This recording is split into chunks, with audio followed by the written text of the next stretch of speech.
this next part of the peer instruction module, you'll hear from someone who has implemented peer instruction and trained faculty to do so. His name is Peter Newbury, and he's a professor at the University of California, San Diego. Peter is director of the Center of Teaching and Learning at UCSD, and he's taught numerous workshops and even a CERTL online course on peer instruction. Let's hear what Peter has to say about the challenges and how to overcome them in implementing peer instruction. My name is Peter Newbury. I'm Associate Director at the Center for Teaching Development at the University of California in San Diego. I taught math and physics and astronomy for a number of years, but for the last 7 or 8 years I have been working with faculty, teaching them how to teach. I was lucky enough to be at the University of British Columbia in Vancouver when Carl Wyman started the Science Education Initiative. I was hired in the Department of Physics and Astronomy to help those instructors, those faculty, figure out how to create student-centered and active classes. Peer instruction played a big part of that.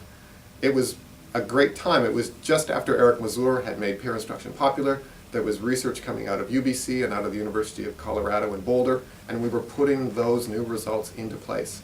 At UBC and now at UCSD, I help instructors adopt peer instruction in their classroom. I help them set it up. We work on the best kinds of questions to ask, how to run the peer instruction, how to assess if it's working. We also run lots of workshops here at UCSD, helping graduate students, postdocs, faculty, anyone who wants a background on how peer instruction works, how people learn, so that when they become instructors, they can do peer instruction in a positive and effective way. My experience with peer instruction started with physics and astronomy. My colleague here at UCSD, Beth Simon, has lots of experience in computer science.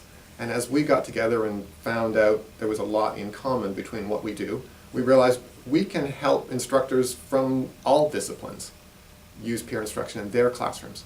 So recently, Beth and I ran an online course across the CERTL network, Effective Peer Instruction in Science, Tech, Engineering, Math courses.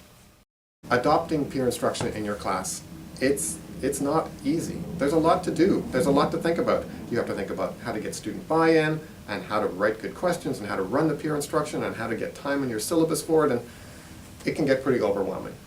So for future faculty, my recommendation is think about a top-down approach instead.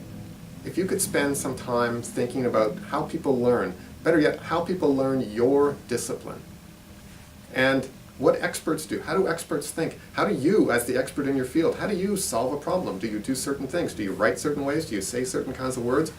If you can have a good idea about what experts do in your field and how people learn your content, it'll be a lot easier to find good peer instruction questions, to ask those kind of questions, probe that kind of skill, let the students practice those kind of skills. So a top-down approach. How do people learn your field? That's my best recommendation. Department who's using peer instruction, that can be pretty tough. You need people around you, other experts, other people trying to figure it out so you can bounce questions off each other, figure out what works and what doesn't work. It takes community. If there's lots of people at your university who are using peer instruction, that's great. You should find time to talk with them. Talk to them about your course, talk to them about their course.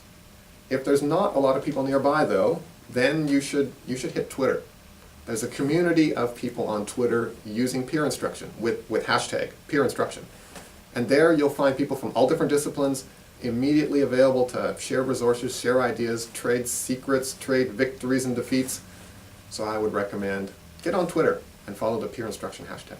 There are certainly some barriers we have to get instructors past to make peer instruction effective in their classroom. It's pretty typical to hear about the cost of the clickers and also about a little bit of apprehension about the technology. Another thing I have to learn in order to be able to teach my class. Those are pretty easy to solve. The biggest barrier, though, that I hear frequently is instructors who say, there's no way you can take my content, my expertise, and turn it into multiple choice questions. You just can't use multiple choice in my kind of a class. When instructors talk about not being able to find multiple choice questions that can test their material, I think they're thinking about a multiple choice exam. Can I reduce my content to a bunch of simple questions that students can answer A, B, C, D, E? And it's true that most fields cannot be reduced simply like that. So instead, what we're trying to convince these instructors of is don't test content with peer instruction. Create a question that makes the students think and behave like experts. Think of the question as, the beginning of 4 or 5 conversations you want your students to have. And it's not that there's necessarily even a right answer. It's that these are the things that experts in the field do. They talk like this, they think like this, they discuss like this. That's the right kind of question to ask for peer instruction. And when we convince instructors that such a thing does exist, they're more on board. Another way to overcome that barrier is to find good peer instruction questions in the instructor's discipline. A historian is not interested in how to ask a good physics question, and vice versa.